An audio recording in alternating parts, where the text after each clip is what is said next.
Zina. Na'udzubillahi min zina.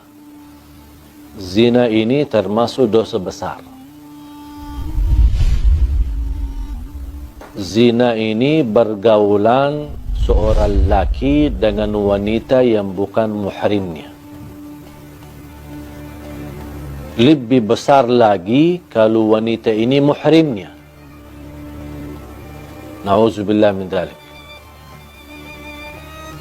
Wanita ada hubungan keluarga maupun tidak ada hubungan keluarga belum dihalalkan melalui akad nikah, ijab kabul, berarti hubungan mereka itu zina.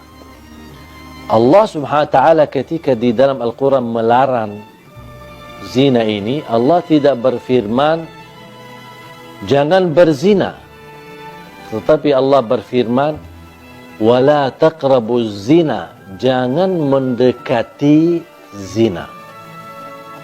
Karena orang berzina tidak akan mungkin begitu saja langsung jatuh kepada zina. Pasti ada proses awal yang membuat hati kita cenderung kepada zina. Pandangan mata, telinga mendengar, lidah berbicara. Sekarang berbicara lidah kita diwakili oleh WhatsApp. Chat bersama seorang wanita, mungkin ketemu di sosial media, boleh enggak kenalan? Boleh. Ya di situ mulai langkah awal daripada zina. Kalimat, satu kalimat, ini balas, ini kirim, ini balas. Sebentar lagi ada gambar, sebentar lagi ada love, ada sebentar ini ucapan, saya tidak bisa tidur, merindukanmu, kangen samamu, di situlah. Ini langkah-langkah seperti ini mungkin dianggap remeh, kecil, cuman buang waktu, cuman chat, saya tidak ada niat apa-apa. Di situ yang dilarang oleh Allah, jangan mendekati zina. Nadratun fabtisamatun famaw'idun faliqa'un fazina. Ini prosesnya. Nadratun, pandangan, senyum. Ya pas habis pandangan apa? Senyum kan? Kalau sama-sama suka pasti senyum. Kalau tidak suka, tak mungkin diperhatikan. Tapi ini yang bahaya di sini. Wal ainu tazni wa zinahan nadhar. Sebagaimana bersabda Rasulullah, pandangan mata berzina. Mata berzina dan zinanya mata adalah mempandangi sesuatu yang haram. Nadratun fabtisamatun. Langkah awal melihat. Pandangannya menarik. Tertarik, bahkan ada yang sampai melihat terus ikutin. Aduh, cantiknya luar biasa. Di situ sudah mulai bahaya. Habis nadratun, muncul langkah yang kedua. Kalau sudah suka gara-gara pandangan, pasti akan senyum. Pasti akan senyum. Fabtisamatun. Habis senyum, mulai berbicara. Ya. Boleh enggak kenalan? Ini nama saya. Nama saya. Nama kamu? Kamu kerja di mana? Mulai ngobrol. Awalnya umum. Sedikit demi sedikit, kalau sudah akraban, baru kita. Awalnya katanya ta'aruf. Ini sekarang istilah yang beredar di kalangan akhwat atau kalangan wanita yang salihah, katanya ta'aruf. Ya sama, ta'aruf dan pacaran sama. Habis sudah setelah senyum dan berbicara panjang lebar, mulai ada janji.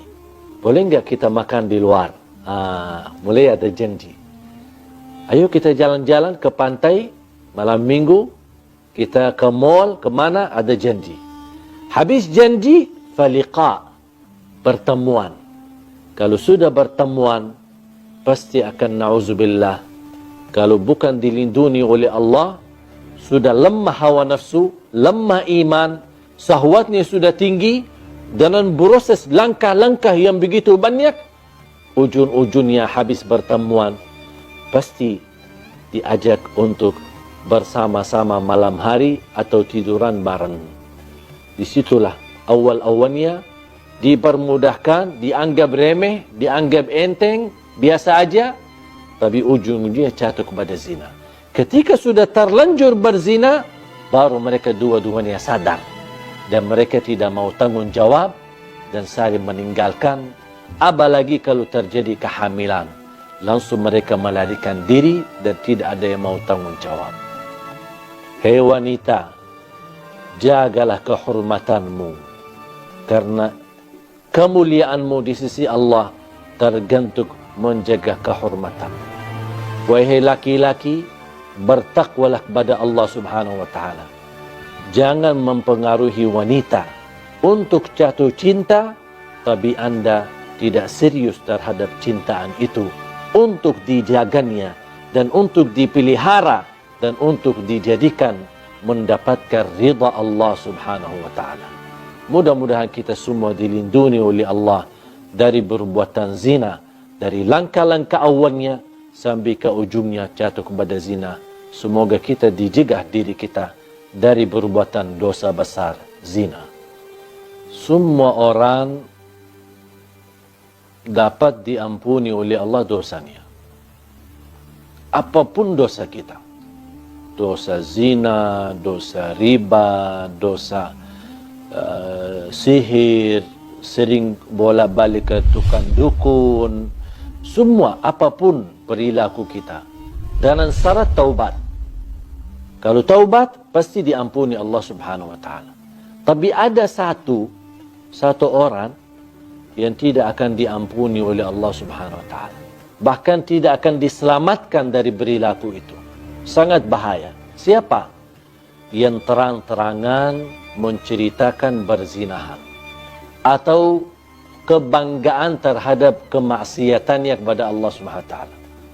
Sekarang na'udzubillah, semestinya kalau kita sebagai manusia jatuh dalam perbuatan maksiat, apapun maksiat itu, seharusnya kita berusaha menyembunyikan, rahasiakan.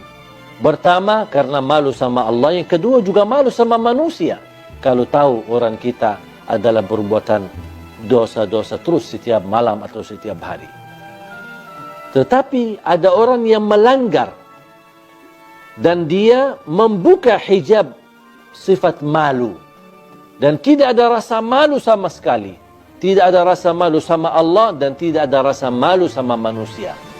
Dan dia terang-terangan menunjukkan kebanggaannya terhadap perilaku dosa dan maksiatnya. Apalagi kalau perilaku itu tergantung dengan orang lain. Misal dia laki-laki, dia sudah berhasil mempengaruhi seorang wanita sambil berzina. Mungkin dia bisa mengambil fotonya, bisa dia pernah shot videonya, kemudian dia sharekan kepada teman-temannya, aku sudah berhasil menggauli dia. Aku berhasil berhubungan dengan dia dengan cara yang haram. Dia merasa bangga. Aku sudah berhasil dapat menjatuhkan 10 wanita. Ada yang merasa bangga. Saya bisa lebih banyak daripada kamu. Dan ini sebenarnya, hal ini bukan lucu. Tapi justru mendatangkan kemurkaan Allah untuk Anda. Bisa menghadirkan azab yang tidak dapat di sisi Allah ampunan dosa itu. Rasulullah SAW bersabda, Kullu ibnu Adam mu'afa illa al-mujahirun. Semua orang-orang diselamatkan oleh Allah. Diberikan afiat dari perilaku maksiat dan dosa. Kalau ada tanda keseriusan taubat, pasti diampuni Allah dan kembali kepada jalur yang benar. Kecuali kata Rasulullah, illa al-mujahirun. Orang-orang yang suka membuka aib dosanya. Menceritakan kepada orang lain. Bahkan dia shot kepada sosial media terhadap perilaku maksiat dan dosa sehari-harinya. Inilah mereka yang dijamin tidak selamat dan dijamin tidak diampuni. Bahkan dijamin tidak akan diterima dan diberikan kemudahan agar dia sadar dan kembali taubat kepada Allah SWT. Hati-hati. Apalagi kalau beredarkan beritanya, menyebarkan berita tergantung menyakiti orang lain. Itu sangat bahaya. Dan sebagaimana kita berusaha membuka aib orang lain, ingat akan Allah Subhanahu wa ta'ala buka aib diri kita walaupun kita sembunyi di dalam rumah kita sendiri.